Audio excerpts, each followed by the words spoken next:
কি অবস্থা সবার? কেমন আছো তোমরা সবাই? আশা করছি তোমরা সবাই খুব ভালো আছো আর আমিও খুব ভালো আছি। আজকে একটা কেকের রেসিপি তোমাদের সাথে শেয়ার করতে এসেছি। প্রথমবার ট্রাই করেছি আর সেটা তোমাদের সাথে শেয়ার করবো না, এটা কখনো হয় বলো বন্ধুরা? তো আজ সত্যিই যখন কেকটা তৈরি করছিলাম এত ভয় লাগছিল, কিন্তু কেকটা হয়ে যাওয়ার পরেও যখন এত আনন্দ উপভোগ করেছি, তো সব কিছু এক্সপিরিয়েন্স আজ তোমাদের সাথে শেয়ার করতে চলেছি। তাহলে চলুন বন্ধুরা শুরু করা যাক।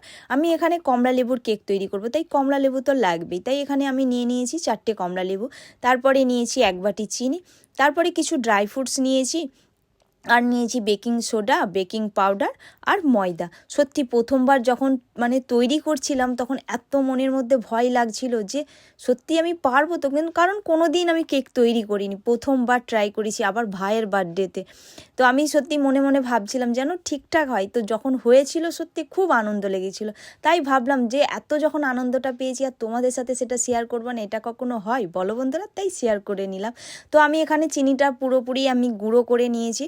তো চিনিটা গুঁড়ো হয়ে যাওয়ার পর এখানে আমি কমলালেবুর জুসটা করে নেবো, ব্লেন্ডারে ব্লেন্ড করে নেবো। তো কমলালেবুর খোসাগুলো আমি ভালো করে ছাড়িয়ে নেবার পরে আমি ব্লেন্ডারে ব্লেন্ড করে নিলাম। তারপরে এখানে আমি 2 কাপের মতন ময়দা নিয়েছি। ময়দাটাকে ভালো করে আমি ছাঁকনি দিয়ে ছেঁকে নিচ্ছি।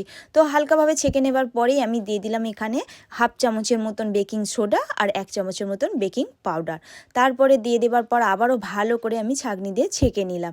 তো ভালো করে ছেঁকে নেবার পর এবার আমি দিয়ে দেবো ওর মধ্যে চিনি গুঁড়োটা।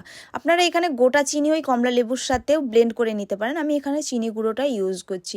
তো চিনি গুঁড়োটা দিয়ে দেওয়ার পরে আমি এবার কমলা লেবুটা যেটা ব্লেন্ডারে ব্লেন্ড করেছিলাম সেটা ছাঁকনি দিয়ে ভালো করে আমি ছেঁকে ছেঁকে ওর জুসটা বার করে নেবো। তো আমি সত্যি যখন বার করছিলাম তখনও মনে মনে ভাবছি যেন ভালোভাবে ঠিকঠাকভাবে আমার কেকটা যেন তৈরি হয়ে যায়। আমি প্রথমবার করেছি সত্যি বন্ধুরা, সত্যিই খুব ভয় লাগছিল, যেটা এক কথাই বলতে। তো সব কিছু জুসটা বার করে নেবার পর ভালো করে একটু ব্লেন্ড করে নেবার পরেই আমি দিয়ে দিলাম 2টো ডিম আর অল্প রিফাইন তেল। তো দিয়ে দেওয়ার পর আবারও ভালো করে আমি নাড়াচাড়া করে নিচ্ছি, একটু ভালো করে ব্লেন্ড করতে হবে, কারণ ব্যাটার যত সুন্দর ব্লেন্ড হবে কেকটা ততই খুব সুন্দর হবে খেতে, যাকে এক কথাই বলতে হয় বাঙালি ভাষায় সত্যিই অসাধারণ লাগে খেতে। তো ভালো করে আমি ব্লেন্ড করে নেবার পরে কিছু ড্রাই ফ্রুটস আমি আবার দিয়ে আবারও ভালো করে আমি ব্লেন্ড করে নেবো। তো হাত দিয়েই আমি একটু ব্যাটারটাকে ভালো করে কি বলতে হয় এক কথাই যেটা বলে ভালো করে মাখিয়ে নিচ্ছি।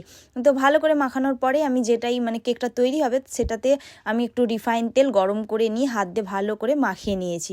তো মাখিয়ে নেবার পরে একটু গরম করে নিয়েছি, তারপরে আমি ব্যাটারটা দিয়ে দিলাম। দিয়ে দেওয়ার পর উপর থেকে কিছু ড্রাই ফ্রুটস আমি সাজিয়ে নিয়েছি। আর যেটা সব থেকে হাসি লেগেছে এই জেমস লজেন্সটা, ছোটো ছোটো জেমস লজেন্স, বড় বড় নাই, তো ছোটো ছোটোই পেয়েছি আমি দোকান থেকে। তো যখনই দিচ্ছি সেগুলো তখনই ডুবে যাচ্ছে। আমি বললাম একটু তো তুই ভেসে ওঠ, আমার মান সম্মানের ব্যাপার আছে। তো এইরকম মনে মনে ভাবছিলাম, আর মা ছিল পাশে।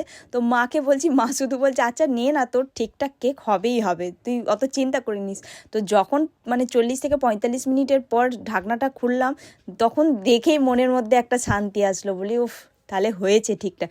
তারপরে আবারও ভয় লাগছিল যখন কেকটা উল্টাতে গেলাম। তো যখন উল্টে তুললাম সত্যি দেখে মনে পুরো একদম কি বলবো একটা অসাধারণ অনুভূতি এসছে।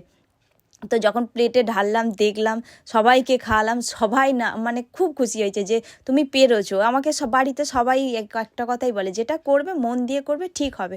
আর তো সত্যি আমি সেটা পেরেছি, আমার কাছে সত্যিই অসাধারণ লেগেছে। আর সব থেকে ভালো কথা, তোমাদের সাথে যখন শেয়ার করেছি বন্ধুরা, অবশ্যই তোমরা একবার বাড়িতে ট্রাই করবে আমার পদ্ধতিতে, আর আমাকে কমেন্টে জানাবে সত্যি আমার পদ্ধতিতে কেকটা করে আপনাদের কেমন লেগেছে, অবশ্যই একবার জানাবে। আর সত্যি সব কিছু এক্সপিরিয়েন্স আজ তোমাদের সাথে আমার কেক তৈরির ফার্স্ট এক্সপিরিয়েন্স তোমাদের সাথে শেয়ার করেছি, অবশ্যই জানাবে খেতে কেমন লেগেছে। টাটা।